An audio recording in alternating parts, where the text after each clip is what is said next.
আসসালামু আলাইকুম গাইস। আজকে একটা 4.5 কেজি কাতল মাছ কিনলাম। 1700 টাকা পড়ছে।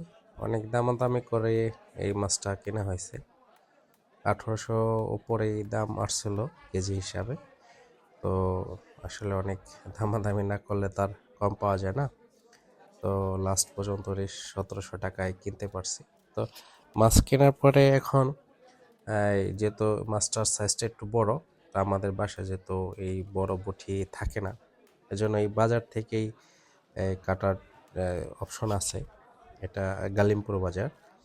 তো এখানে আসছি, একে মাছটা দিলাম।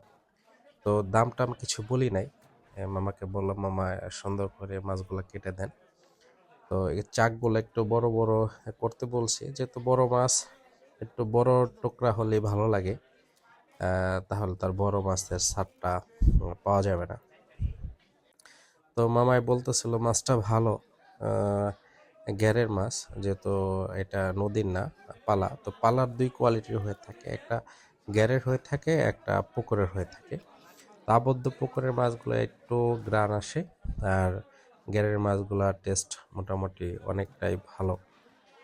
তো এই তো আর কি। তো দেখি মামায় কত টাকা নেয়। তো মামার যখন কাটা শেষ হয়ে গেল, তখন আমি মামাকে বলছিলাম যে মামা কয় টাকা দিব। তো সে 100 টাকা চাইছে। আমি 20 টাকা কম বলছিলাম। আসলে একটু কম দেওয়ার নিয়তের চেয়ে আমার আসলে দামাদামি করাটাই ভালো লাগে। 20 টাকা কম কি দিব, আর এই দামাদামি না করলে আর কি আমার এই অভ্যাস হয়ে গেছে, একটু দামাদামি করতে মন চায় বা একটু করতে চাই আর কি। তো অনেক মাছ হয়েছে, 4.5 কেজি মাছ এখানে দেখা যাচ্ছে, বড় বড় টুকরা হয়েছে। তো তো যারা বড় মাছ কিনতে চান এবং মাছ বাসায় কাটার লোক নাই, তারা কালিমপুর বাজার চলে আসবে। কত দাম আপনার? 100 টাকা বাদ দিবেন মনের সময় বলেন 20 টাকা কম রাখা যায় না? হ্যাঁ 10 টাকা বেশি রেখে আমার লাভ হইব।